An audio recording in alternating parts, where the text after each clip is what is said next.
Bonsoir à tous. Bonsoir. Maxime Tremblay, de la rue Godette. Je voudrais,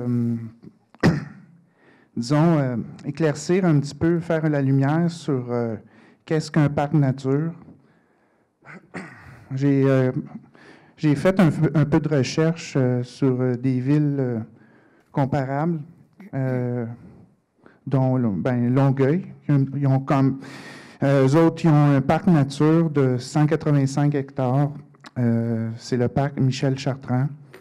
185 hectares, ça équivaut à 342 terrains de football.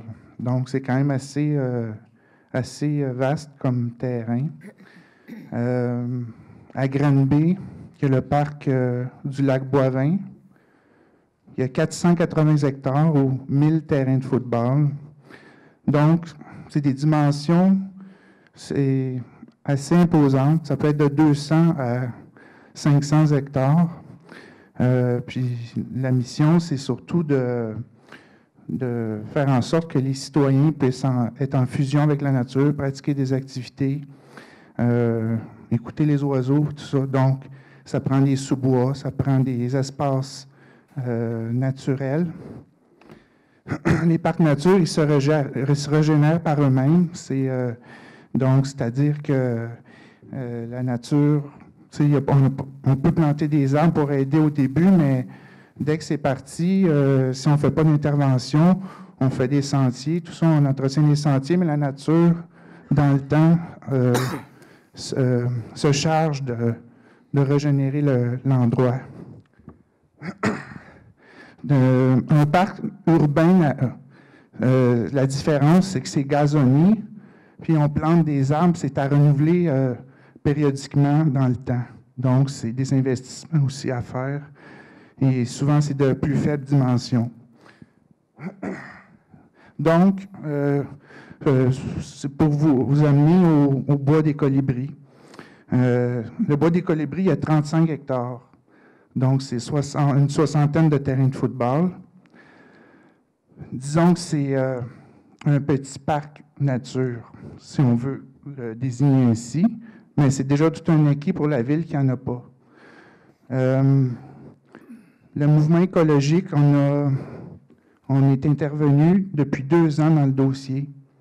On a suggéré à la ville de protéger l'espace au sud du bois de la rue des Colibris. Pourquoi? C'est parce que ça crée une zone tampon pour vraiment protéger le peu qu'on a, qui nous reste de ce grand parc-là pour la ville, pour notre ville. Donc, je réitère encore ma question. Est-ce que c'est possible de protéger le bois des Colibris au sud de la rue des Colibris? En fait, le dossier des Colibris, à l'heure actuelle, là, il y a quelque chose où on a... il y a des hauts-là sur le projet, dans le sens que je pense qu'il y a des... c'est avec... juste me rafraîchir la mémoire, on a Daniel. C'est avec le ministère... pour le bois des Colibris. Le Mamro. C'est le projet Imagim. Ah, ça, c'est le projet Imagim, OK. Bon. Alors, pour ce qui est du bois des Colibris, il y a des projets d'en protéger une très, très grande partie. On sait qu'il y a le dossier Imagim sur lequel, dans le moment, là, il y a comme pour sa localisation, là, on est avec le ministère des Affaires municipales, là, quelque chose qui est en attente. Donc, tant qu'on n'a pas eu la réponse de ça, on n'a pas statué encore. On attend la réponse incessamment. À partir de là, on va aller de l'avant avec selon les conventions qu'on va avoir. Maintenant, quand vous me parlez de 35 hectares de cette superficie-là, effectivement, vous avez raison. C'est quand même aussi dans ce parc-là, pour les plus anciens, c'était un ancien camping, là, jusqu'à un certain point. Après ça, il y avait une carrière pas trop loin. Il y a plein de choses intéressantes qu'on peut faire là, puis je vais vous dire la même chose que notre première séance. On va y porter une attention très, très particulière. Dans le moment, le Conseil, on est en attente là, du ministère des Affaires municipales en ce qui concerne le dossier Imagim. C'est ça qui tient tout ça là, juste en suspens. Dans le moment, je ne peux pas me prononcer tant aussi longtemps que je n'ai pas eu la réponse du ministère des Affaires municipales. En ce qui concerne la protection de ce boisé-là, je pense qu'il y a déjà eu des acquis dans ce sens-là. Est-ce que je suis capable de vous dire le nombre d'hectares ce soir? Je ne suis pas capable de vous dire le nombre. Vous m'avancez 35 hectares, j'ai aucun doute de ce que vous dites, que vos chiffres sont bons, mais en ce qui concerne, après le dossier d'Imagine, comment on va le replacer, là, il faut que j'attende le Mamro pour être capable de vous répondre de façon affirmative.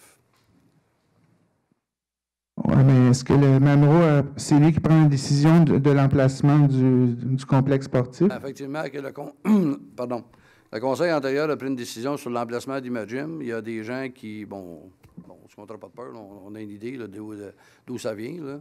Alors, le Mamro est en train de statuer. Fait que nous autres, mec, qu'on ait la réponse du Mamro, après ça, le conseil va reprendre une position. OK? Alors, c'est dans ce sens-là que je vous dis ça. Je vous remercie. Bienvenue.